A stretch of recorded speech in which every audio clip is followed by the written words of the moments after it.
Fernando de Magallanes lleva 9 meses navegando por el Océano Atlántico. ¡Cazad velas! Las tormentas invernales azotan día a día con más fuerza al hemisferio sur.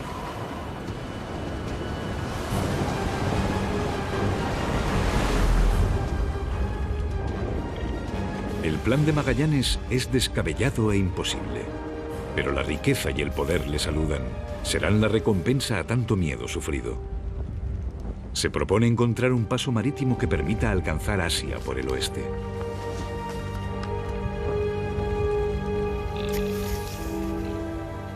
Oh, Señor, déjame encontrar el paso. Sé que existe. Tiene que haber un paso. Haré lo imposible. ¡Viajaré hasta el fin del mundo! Su meta son las legendarias Islas de las Especias en el Océano Índico.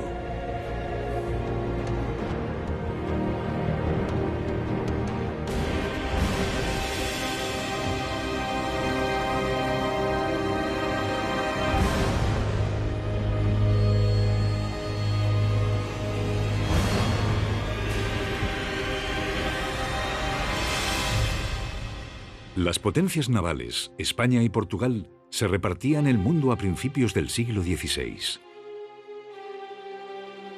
Su pacto era no entrometerse en el expolio de otros países. El Papa Alejandro VI promete a España los tesoros del Nuevo Mundo del Oeste, a Portugal las riquezas de África y Asia al este. Aunque aún mantienen una tensa relación a causa de las Islas de las Especias. Los españoles no tienen forma de llegar hasta ellas. La única vía conocida es la ruta que atraviesa aguas de dominio portugués.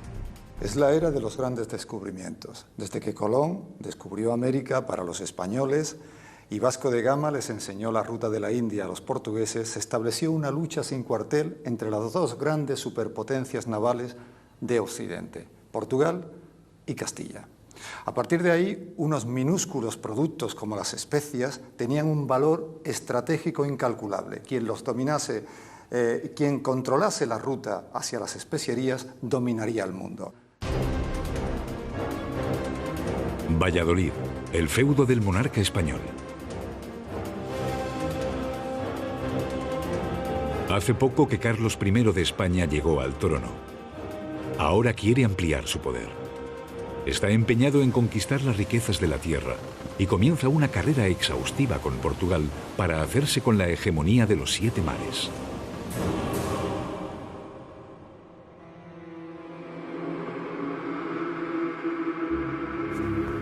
El obispo Fonseca, consejero de Carlos I, estaba al corriente de todos los asuntos delicados de España. Majestad, por lo menos debemos escucharlo. ¿Escuchar a un capitán portugués? ¿Puede sernos útil en algo? Los portugueses no muestran interés por lo que dice. ¿No? ¿Puede interesarnos a nosotros? Sí, plantea una cuestión descomunal. Afirma que ha descubierto que algo podría hacer peligrar el monopolio comercial portugués en Asia. Sí, eso es verdad. Los portugueses lo perseguirán por traidor. Vamos a ver qué tiene que decirnos. Fernando de Magallanes.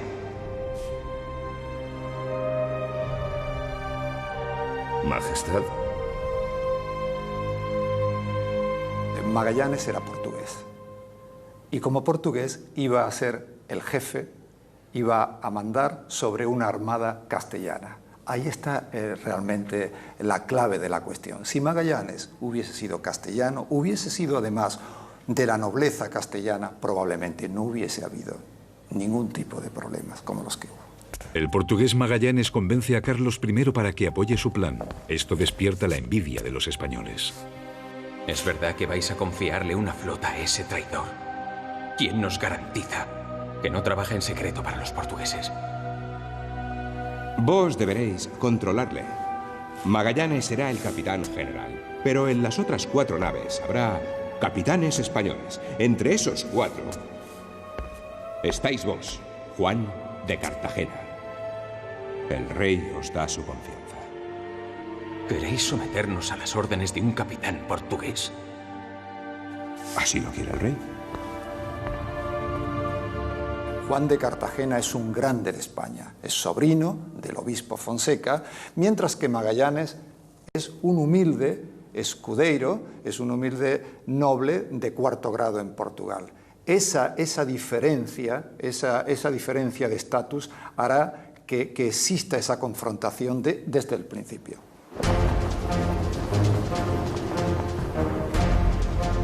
A principios del siglo XVI, la ciudad de Sevilla es el puerto español más importante. De allí parten los conquistadores navegando hacia el Nuevo Mundo. El puerto del Arenal de Sevilla, justo situado debajo de la Torre del Oro, se convirtió durante 2 siglos en el centro del mundo. Desde aquí partían y llegaban 2 veces al año las flotas de la Carrera de Indias, probablemente el mayor monopolio de toda la historia.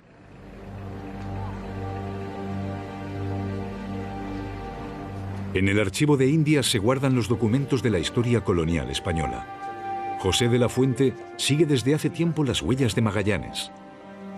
Antonio de Mora, comisario de la exposición, siente un gran interés por lo que supuso la parte económica de la expedición. Los documentos de 500 años de antigüedad son un tesoro único. Todo eso está detallado en estos legajos y en general en la documentación. Estamos hablando de prácticamente 8,5 millones de maravedíes de la época, que hoy sería una fortuna incalculable, que posiblemente quizá alguna superpotencia en el mundo se podría permitir, pero al cambio en moneda actual sería como un viaje al espacio. Esa lucubración, pero desde luego se ve claramente que hay un riesgo muy importante, que hay muchos intereses en juego, una rivalidad política con Portugal que trasciende tras todo ese control y toda esa documentación. La financiación tiene que salvar muchos obstáculos, pero finalmente el dinero está encima de la mesa. Magallanes tiene que planear 2 años de navegación.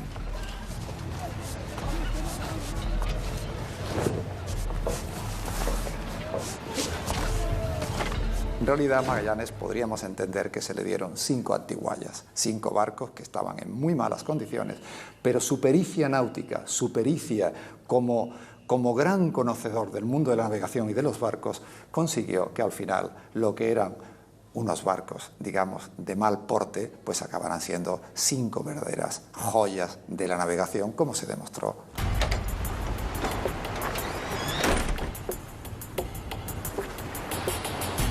Magallanes precisa casi 1 año y medio para poner a flote estos barcos. Antes de hacerse a la mar, llena los barcos de todo cuanto precisa para este viaje.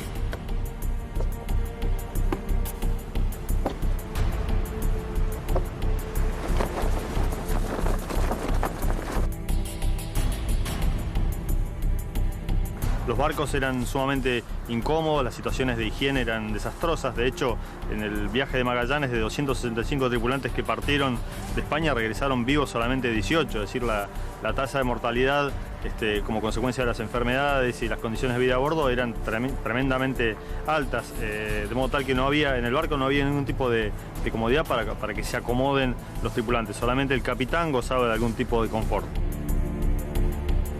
Los marineros duermen amontonados entre cajas, bidones, sacos y velas. Expuestos al frío, el calor y la humedad sin protección alguna. Cuando los españoles que financian la expedición se enteran de que Magallanes quiere contratar a paisanos portugueses, tratan de impedirlo a toda costa. Pero no le ponen inconveniente a un joven de la nobleza italiana, Antonio Pigafetta. Personalmente Magallanes lo vio como una anécdota. Bueno, hay que imaginar cuando se presenta Pigafetta ante Magallanes, pues lo primero que se le ocurrió a Magallanes es preguntarle: ¿usted qué sabe hacer? No tenéis semblante de marinero. ¿Sois soldado? ¿Cañonero? ¿Carpintero? No. Pues, ¿qué queréis? Quiero viajar a países lejanos. Vamos a estar 2 años navegando. El final es incierto. Sé hablar varios idiomas y sé escribir. Alguien tiene que relatar una expedición así y escribirlo para que los que no están puedan saber lo que sucedió. Cuando Pigafetta le dijo lo que sabía hacer realmente, que era una especie de aventurero, lo que diríamos hoy día un niño de familia bien en busca de aventuras y de sensaciones fuertes, le entraría ganas de mandarlo al viento, ¿no? Pero venía muy bien recomendado. Y como Magallanes no era tonto, pues entendió que tras esta recomendación él no tenía más remedio que aceptarlo. Antonio Pigafetta recopiló el informe de esta expedición, un documento único de esa época.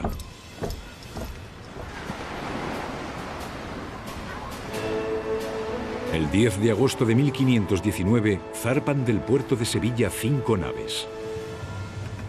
Para Magallanes es un sueño hecho realidad. A partir de ahora es él quien marca el rumbo. Empieza un viaje hacia lo desconocido. ¿Encontrará la ruta hacia las Islas de las Especias dirigiendo sus velas hacia el oeste? ¿Conseguirá la ventaja definitiva de la hegemonía de los mares del mundo en la lucha contra Portugal?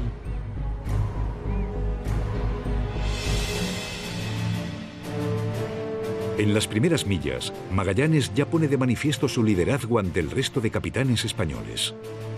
Su barco siempre va por delante. Resulta muy curioso. Magallanes comienza la relación con el resto de la marinería de una forma, digamos, aséptica. Él tiene adversarios prácticamente en el mando, en el resto de capitanes, que son todos castellanos, los veedores, el contador, el tesorero. Pero la marinería, la que es portuguesa, le admira, lo adora, es uno de los suyos, y los que son castellanos lo tienen como una persona más bien adversaria por el hecho de ser de otra nación.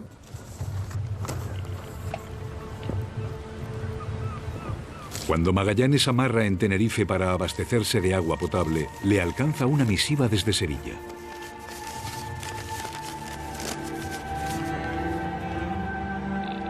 Y es así como he recibido noticia de que existe un plan secreto que han tramado los capitanes españoles. A la primera oportunidad que se les presente habrá una rebelión contra vos. Y no os debe sorprender saber quién es el cabecilla de la conspiración. Juan de Cartagena. El fiel servidor y hombre de confianza del obispo consejero del rey Carlos I. Portugal también está interesado en arruinar el proyecto de Magallanes. Hay mucho dinero en juego. Se arma una flota que yo incluso pensaría que después de las últimas investigaciones, no solamente una flota, sino que se intenta establecer una estrategia múltiple para en distintos puntos del planeta neutralizar, acabar con el ambicioso proyecto de Magallanes. 30 grados a estribor. ¡A estribor! Magallanes no hace partícipe a nadie de sus planes. Percibe la traición por doquier. Cuando tocan a Diana da sus órdenes para toda la jornada. No acepta consejos ni mucho menos oposición. Desde que recibe la advertencia no pierde de vista a un hombre en concreto. Juan de Cartagena, su vicealmirante. ¿Por qué habéis cambiado el rumbo sin consultarnos? No acepto que nadie me exija explicaciones, ni siquiera vos. No soy un simple grumete. Entonces no os comportéis como tal. Hace 2 semanas que navegamos sin rumbo fijo. Los marineros murmuran y yo también me pregunto qué sucede. ¿Quizá nos queréis entregar a vuestros compatriotas? ¡Callad o voy a...! ¿Me amenazáis? ¿Un portugués a un español? ¿Qué planeáis? ¿A dónde vamos? Queremos saberlo. No voy a permitir actitudes exigentes. Soy el comandante general de esta flota. Cualquiera que se oponga a mí pone en peligro la empresa de Su Majestad el Rey. Ya no comandaréis más la nave San Antonio. ¡Relevado!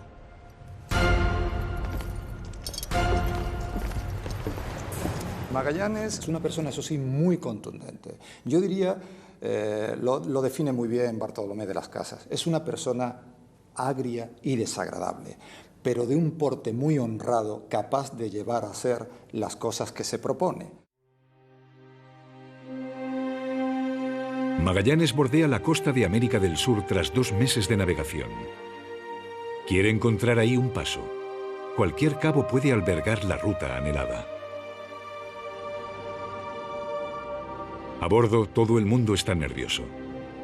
La inquietud se extiende entre la tripulación. La búsqueda continúa sin éxito. ¡Agua! ¡Solo agua! ¡El mar se extiende por el oeste hasta el infinito! Por fin. Dios mío, gracias. Sabía que llegaríamos a conseguirlo.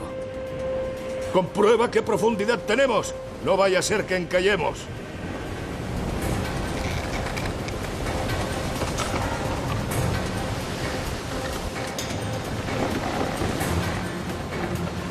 Dividiremos la flota. Bordearemos la costa cabo a cabo buscando el pasaje. Inspeccionaremos cada cala, todas, por pequeñas que sean. No vamos a perder la oportunidad de encontrar el estrecho.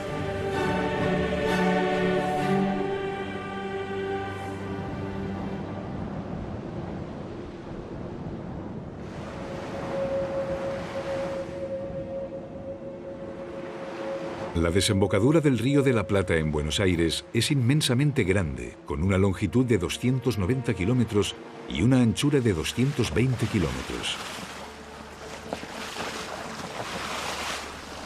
Magallanes empieza a confiar. Durante 15 días inspecciona cabo a cabo buscando una conexión entre el Océano Atlántico y el Pacífico.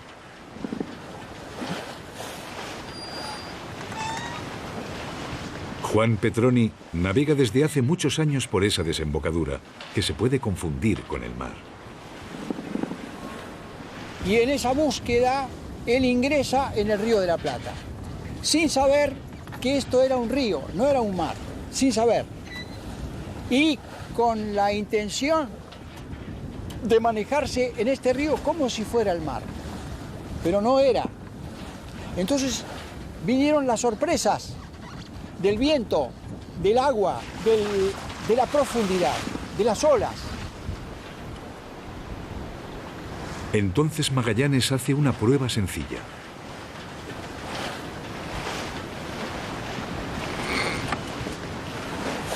Entonces, ¿qué es esto? Esto no es el mar, ¿qué es? ¿Dónde estoy? Entonces prueba el agua, es agua dulce. Entonces tiene que cambiar los planes. Y tiene que irse del Río de la Plata. Esto es.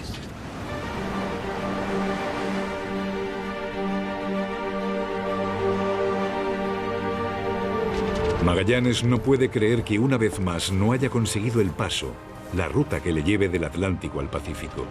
¿Se habría equivocado en todos sus cálculos? ¿Se habría dejado confundir por su propio sueño? A pesar de que hace más de medio año que partió de Sevilla, parecía no haberse acercado ni una sola milla a su meta. Magallanes, precisamente por esa personalidad tan especial, tan peculiar que poseía, en ningún caso iba a desistir de su proyecto. Su proyecto era a muerte o a triunfo. O sea, no había vuelta atrás. Eso es una cosa que hay que tener muy claro cuando se estudia la historia de este viaje y la historia de Magallanes. A todo o a nada.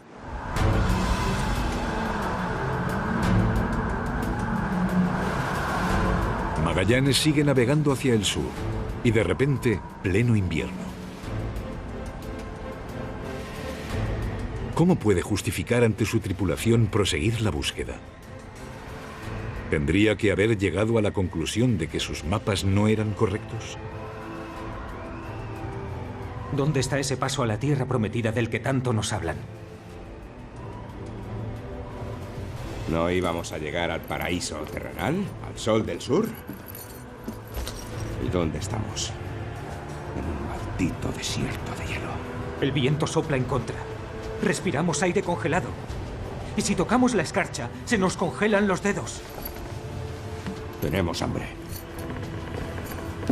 ¿Por qué nos quejáis a Magallanes? ¿Para que nos eche a los peces? Vos ya sabéis lo que sucede cuando se le lleva la contraria.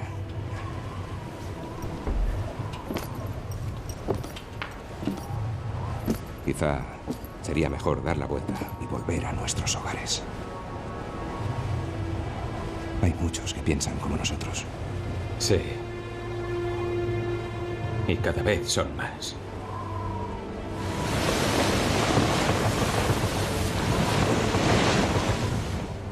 No fui yo. Fue el rey quien designó el rumbo de este viaje. Vamos a navegar el tiempo que sea necesario para encontrar ese paso. Si no en este invierno, pues la próxima primavera. Hasta ahora no os ha faltado pan ni vino. Y hay suficiente agua fresca. A ver si alguien lo entiende. Estamos a punto de conquistar un nuevo mundo, el mundo de las especias. Cuanto mayores sean los esfuerzos y los peligros, más ricos seremos.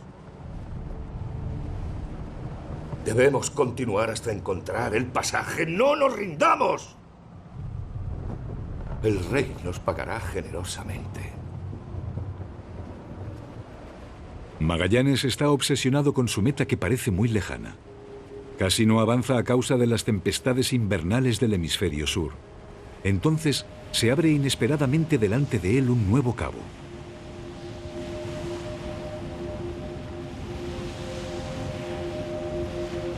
El cabo se convierte en la salvación en el último momento.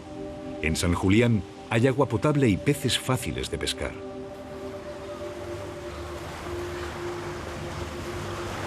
Magallanes decide establecer ahí su cuartel de invierno sin consultarlo a la tripulación. En la latitud sur 49 grados 30 minutos encontramos un buen puerto. Decidimos pasar aquí el invierno y esperar a la estación apropiada para proseguir el viaje. Magallanes deja que le adelanten los barcos. Llevan ya 9 meses en ruta. Los marineros se encuentran con animales que no habían visto en su vida. Pingüinos y focas.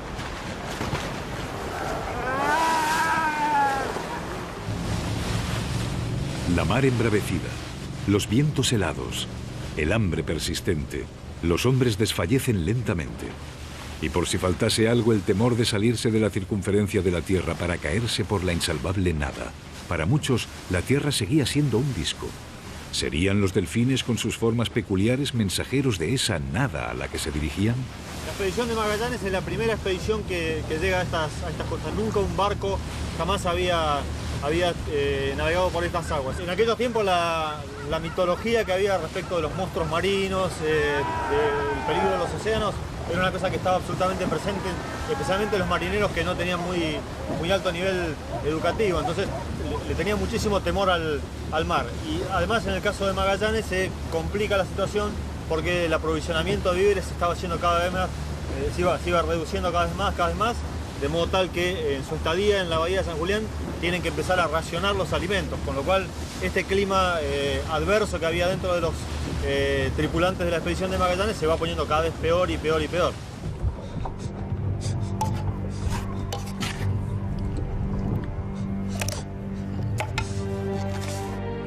¿Hasta cuándo habrá que aguantar esto? Las ratas viven mejor que nosotros. El descontento crecía entre la tripulación. A pesar de ello, Magallanes no reparó en racionar la comida. El pan y el vino tenían que alcanzar hasta llegar a las Islas de las Especias. Esto podría suponer meses. Magallanes tenía que ahorrar víveres.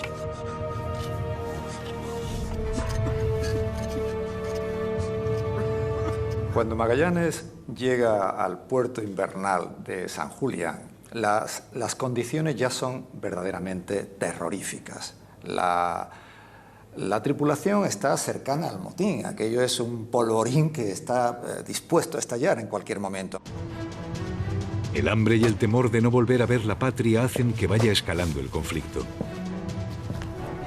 Pronto empiezan a surgir enfrentamientos entre los portugueses fieles a Magallanes y los marineros españoles. Todos a una. Coged armas. Vamos. Daos prisa. Esto vale como arma.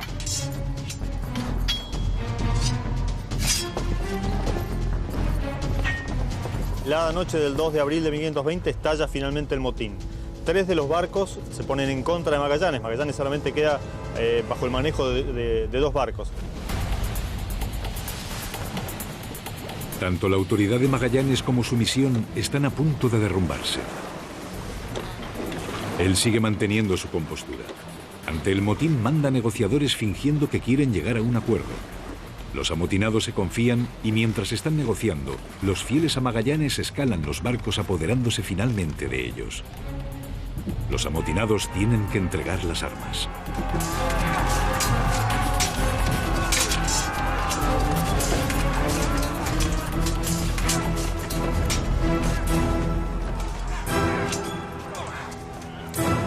Esa noche del 2 de abril, Magallanes logra controlar ese motín, demostrando un extraordinario manejo militar de la situación, manejo de la estrategia, y al día siguiente Magallanes planea hacer un juicio, llevar a todos los que él considera culpables de este motín a juicio. Ese juicio iba a ser decisivo en el destino de la Armada de Magallanes. Magallanes es, según la legislación marítima, juez supremo, que juzga y condena. ¿Habéis olvidado al servicio de quién estáis? Al servicio de su majestad.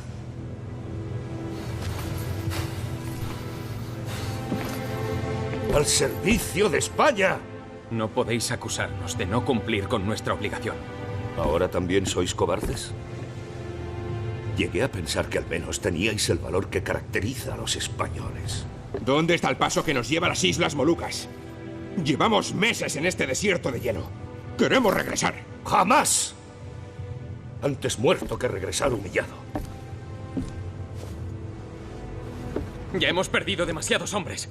Se han muerto de frío o se han caído por la borda. ¿Es eso lo que queréis? ¡Al diablo con las especias! ¡Al diablo con el oro! Quizás consideráis que sería justo matarme. Habéis traicionado algo más que nuestro objetivo.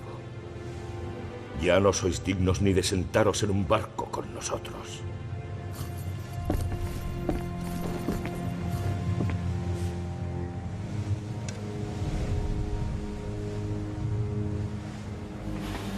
De acuerdo con el derecho marítimo y de guerra, dicto la siguiente condena. Juan de Cartagena. Seréis privado de todos los cargos de los que disfrutabais y seréis expulsado de a bordo. Gaspar de Quesada, capitán de la Armada Real. Sois condenado por motín e intento de asesinato. Por ello, la pena justa que merecéis es la muerte. ¡Acabará con todos vosotros!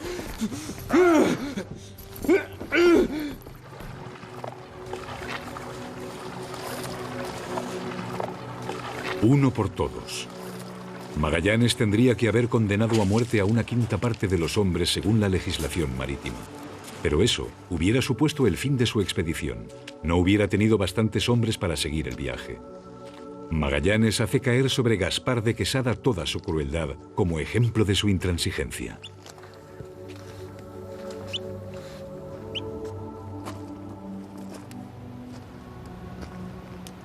Cartagena tenía relaciones con el poder, con el rey de España. El obispo era su primo, una persona sumamente importante. Magallanes no se atreve a ejecutarlo. Lo que hace es desterrarlo, es decir, condenarlo a quedarse en tierra mientras los barcos, los 5 barcos de Magallanes emprenden nuevamente el viaje hacia el sur.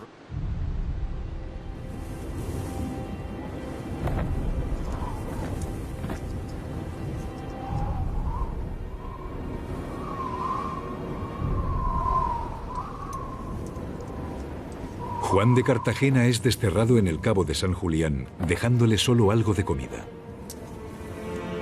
En la salvaje Patagonia le esperaba una muerte segura, aunque más lenta y cruel.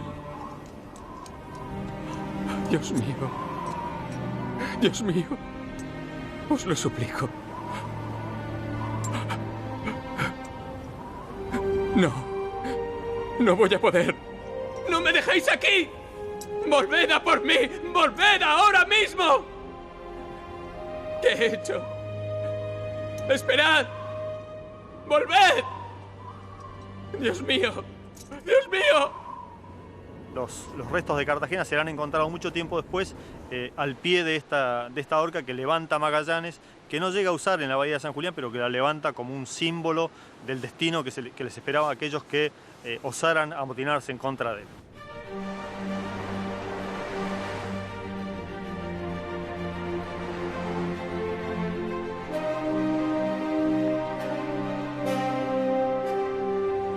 A finales de agosto de 1520, casi 5 meses después de la parada, la flota abandona el Cabo de San Julián. Ha pasado el invierno. Magallanes prosigue en busca de la ruta marítima. No hay tribulación que le haga retroceder. No le importa que sus hombres hayan dejado de creer en el éxito de su misión. Dar la vuelta ahora sería darle la victoria a sus enemigos. Cuando se vuelve a abrir el mar hacia el oeste, vuelve a surgir la esperanza. Manda 2 naves de avanzadilla. Comienza una larga espera.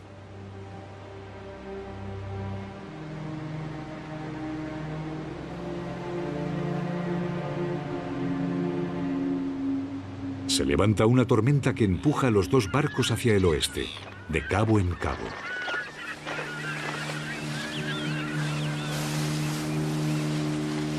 Cristian Manca trabaja en el Museo Magallanes en Punta Arenas, en el cono sur de Chile. Conoce muy bien la historia del navegante portugués. Los 2 barcos que descubrieron el estrecho comenzaron a avanzar por la pequeña apertura que en español llamamos Primera Angostura, y sintieron la necesidad de volver atrás y contar a Magallanes que habían encontrado algo estrecho, así que retrocedieron. Pensamos que las naves de la avanzadilla habían sucumbido a la tormenta, pero no. Volvieron con las velas desplegadas y las banderas al viento, disparando salvas.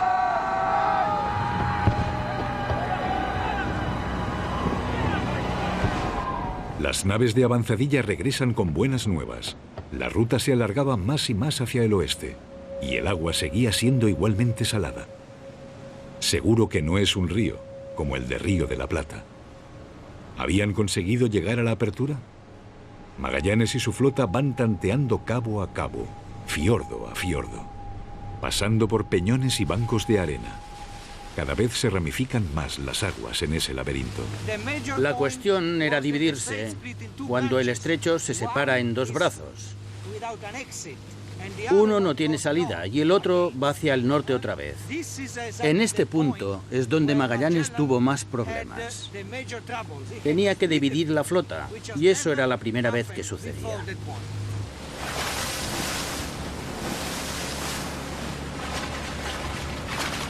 En aquella época no existían cartas de navegación de esa zona. Los bancos de arena y los arrecifes subacuáticos son una constante amenaza. El laberinto no parece tener salida. Es cuestión de valor y perseverancia. Una y otra vez vuelven los barcos y se dirigen nuevamente hacia el oeste. ¿Habrá alguna salida de ese laberinto marino? Esto no es un estrecho normal. Tiene 600 millas de aguas navegables.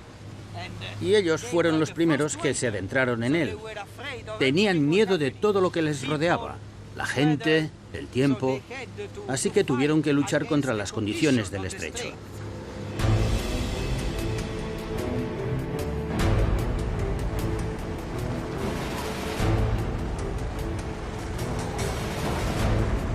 Cuanto más se sumergen en ese lío de vías acuáticas, más extraño y amenazante les parece lo que ven. Mira cómo baja el fuego. Un fuego enorme azota la costa. No se ven seres humanos. Magallanes bautiza esta región inhóspita y la llama Tierra del Fuego. ¿Qué clase de lugar es este? Azotado por los vientos. Tierra sin vida, ni animales ni hombres quieren vivir aquí. ¿Estoy en este mundo o ya en la antesala del otro? ¿A dónde me llevará este viaje? Regresaré a mi tierra. Volveré a ver a mi esposa y a mi hijo. A mi llegada me recibirán con honores. Tendré una fortuna. ¿Cuándo? ¿Cuándo sucederá eso?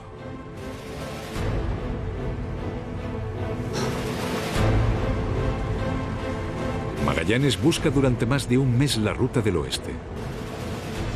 Sin instrumentos de navegación modernos. Exprime a su gente hasta la última gota. Quien no se ha planteado hasta el momento acabar con su vida, seguro que ahora lo hará. Y entonces llega el giro decisivo.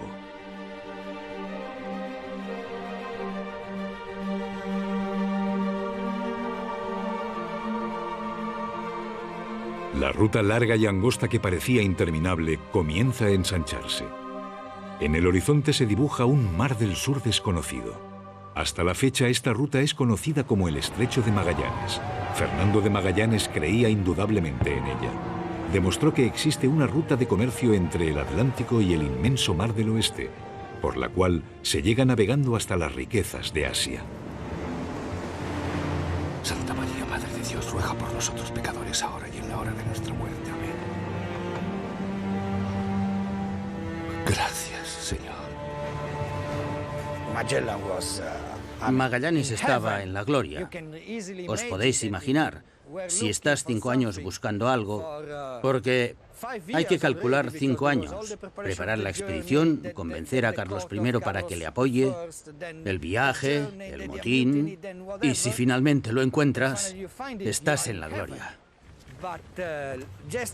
Pero solo un par de días después recibió la noticia de que uno de los barcos, el que llevaba las provisiones, toda la comida, había desaparecido.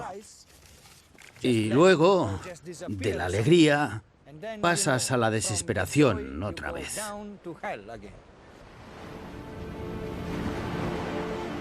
El barco que lleva las provisiones de la tripulación ha desertado y ha vuelto a España.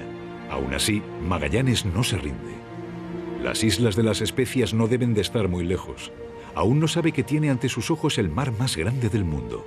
Magallanes llama a su descubrimiento Pacífico, mar de paz. Los aires son templados y las olas suaves.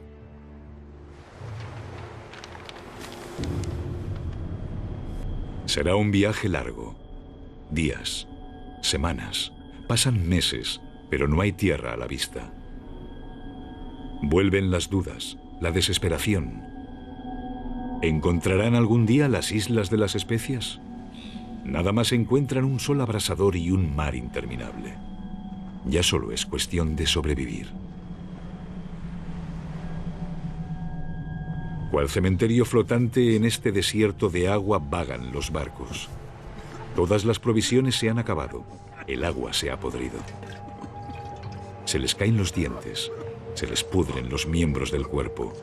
El escorbuto, una falta de vitamina, el látigo de los marineros se los va llevando uno tras otro. Vi a uno que miraba con ojos ávidos a un español que acababa de morir, mientras movía la mandíbula como si algo masticara. No había duda de que estaba pensando qué parte del cuerpo muerto podía cortar para comérsela cruda inmediatamente.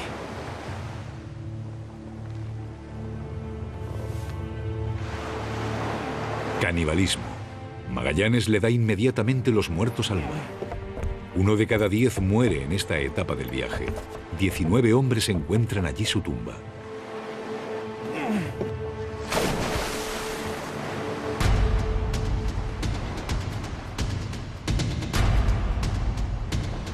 ¡Tierra!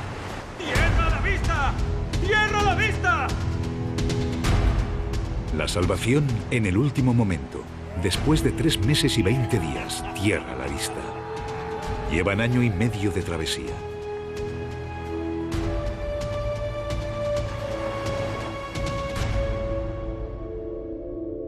En las primeras islas se reponen a bordo provisiones frescas y agua potable. El viaje continúa. Magallanes descubre las Filipinas. Así se llamará más adelante este archipiélago.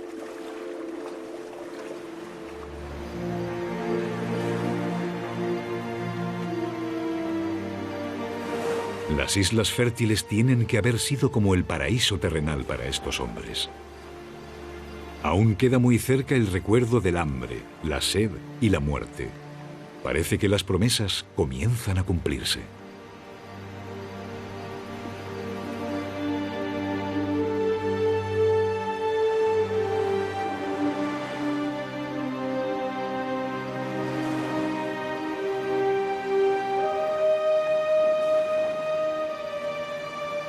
Magallanes lleva a bordo a su sirviente, Enrique. Es de Sumatra, lugar no muy distante de las Islas de las Especias. Este le servirá de intérprete. Magallanes no puede imaginarse que ha llegado su hora en las Filipinas. Cuando se acerca a los habitantes de la isla, sucede algo inesperado.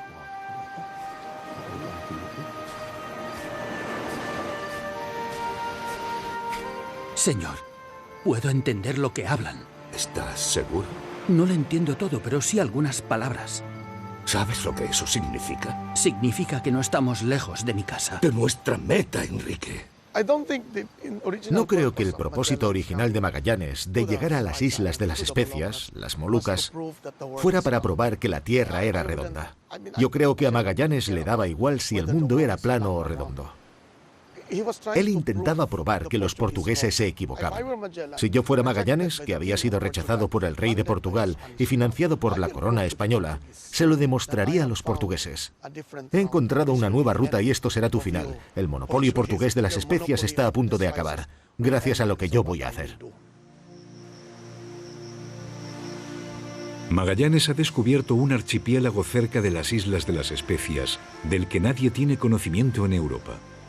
Se apodera de él en nombre de Carlos I y en el suyo propio. Según el contrato, le pertenece una parte de las ganancias que lleguen a España de esta colonia. La llegada de Magallanes probablemente no fue vista por los nativos como una invasión o colonización. Tal vez pensaron que estaban aquí para comerciar. Magallanes establece con los indígenas las primeras relaciones comerciales, de las que él luego se aprovechará. Quiere fortalecer aquí su influencia. Quizás sueña incluso con edificar su propio reino en el sudoeste del Pacífico.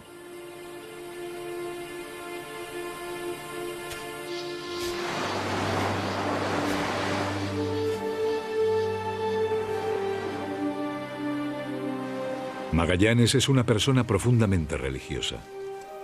El domingo de Pascua del año 1521 celebra en la playa de Limassagua la Santa Misa. No sabemos si invitó a los indígenas a participar de ella.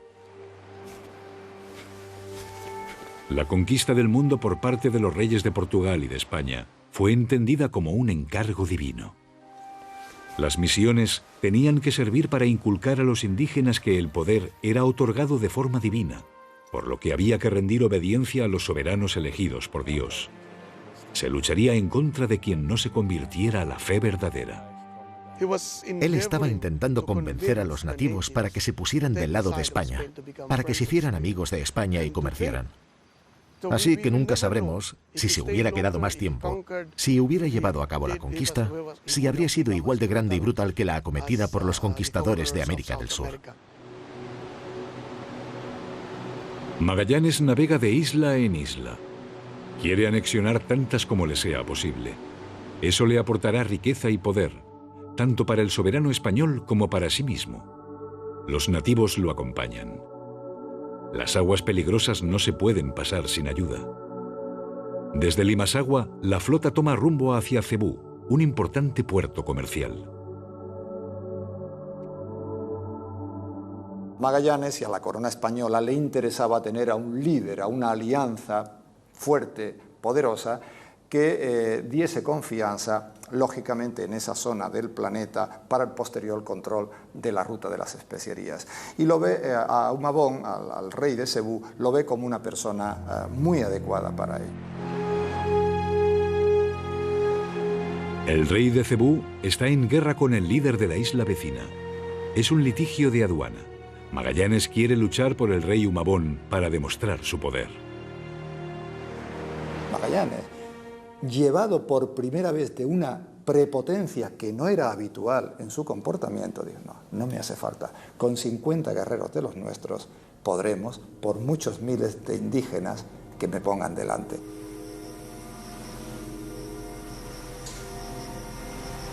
El contrincante de Magallanes, Lapu Lapu, y sus guerreros eran de armas tomar. Era un guerrero. Tenía un pueblo entero luchando entre sí para controlar el territorio. Y se marcaban el cuerpo, se hacían tatuajes por cada batalla ganada. Es por eso por lo que Pigafetta describió a los Raya Humabón como gente con tatuajes de fuego en la cara. Se habían quedado sin espacio en el cuerpo para los tatuajes y finalmente habían llegado a la cara. Magallanes llegó sin tener idea alguna de lo que podía pasar y no estaba preparado.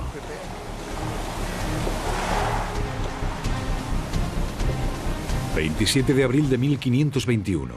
Magallanes se dirige a la isla de Mactán, isla vecina de Cebú, para enfrentarse en guerra contra Lapu-Lapu. ¡Podemos con ellos, aunque nos superen en número! ¡Hemos superado dificultades mayores que un puñado de guerreros! ¡Vamos a demostrarles lo que significa entrometerse en nuestro camino! Estaba entrando en un territorio donde todos luchaban contra todos o se aliaban. Eran pueblos muy acostumbrados a la batalla.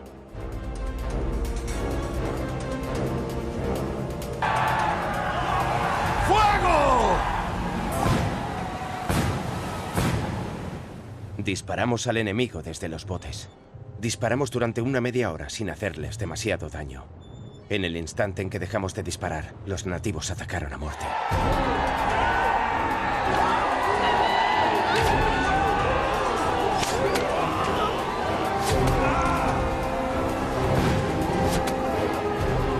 Todos ellos eran blancos fáciles. Los 50 o 51 que iban fueron blancos fáciles para las flechas y las lanzas de bambú. Seguro que fue una bonita batalla, digna de ver.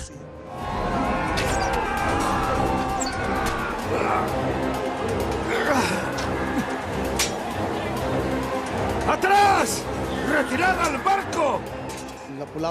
Y los Lapu-Lapu van ganando. Es como la guerra de Vietnam. Los americanos fueron a Vietnam y quedaron atrapados en el lodo y el barro porque no tuvieron en cuenta que no conocían el terreno. Esto es lo que le pasó a Magallanes.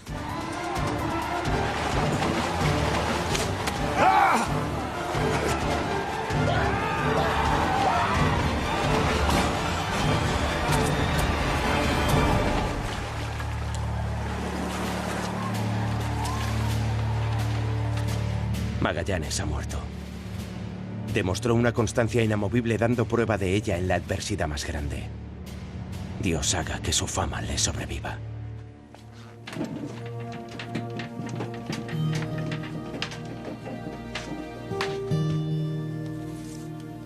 En el archivo de protocolos de Sevilla, donde se guardan los testimonios de la historia de la ciudad, también han sobrevivido al tiempo documentos firmados de la mano de Magallanes. Su fama sigue viva a pesar de no llegar a alcanzar su gran meta, las Islas de las Especias.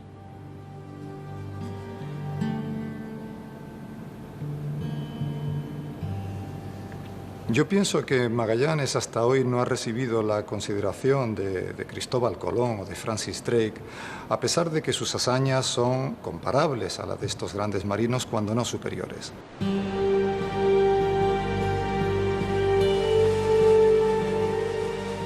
Bajo el mando del capitán español Juan Sebastián Elcano, los hombres de Magallanes prosiguen su viaje. Con 2 de los 5 barcos y tras una larga odisea, alcanzan su meta, las Islas de las Especias.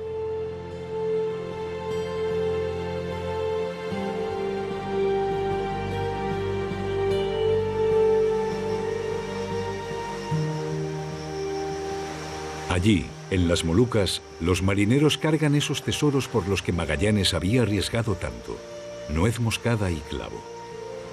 En la lejana Europa valen su peso en oro. Junto al oro y la plata, son las especias las que dan poder y riqueza a la corona portuguesa y a la española. Pronto extenderán sus brazos las otras naciones europeas.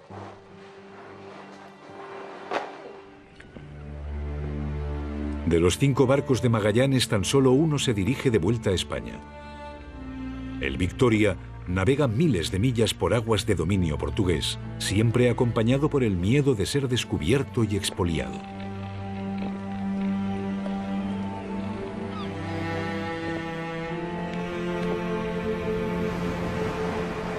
En septiembre de 1522 vuelven, después de casi 3 años, 18 de los 265 marineros que Magallanes contrató.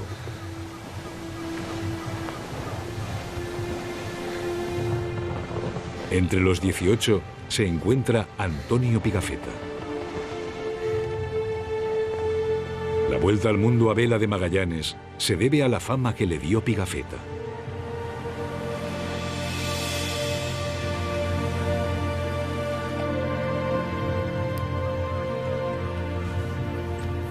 No le entregué a su majestad ni oro ni plata. Sí le pude entregar otras cosas a sus ojos más valiosas. Entre otras, este cuaderno en el que relaté todos los acontecimientos vividos en nuestra expedición a las Molucas.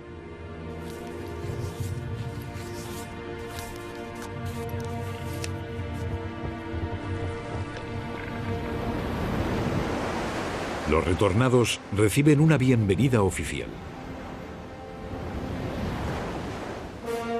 El estrecho de Magallanes, cuyo descubrimiento tanto costó y por el que tantos dieron su vida, no resultó ser una vía comercial rentable y no cobró la importancia esperada.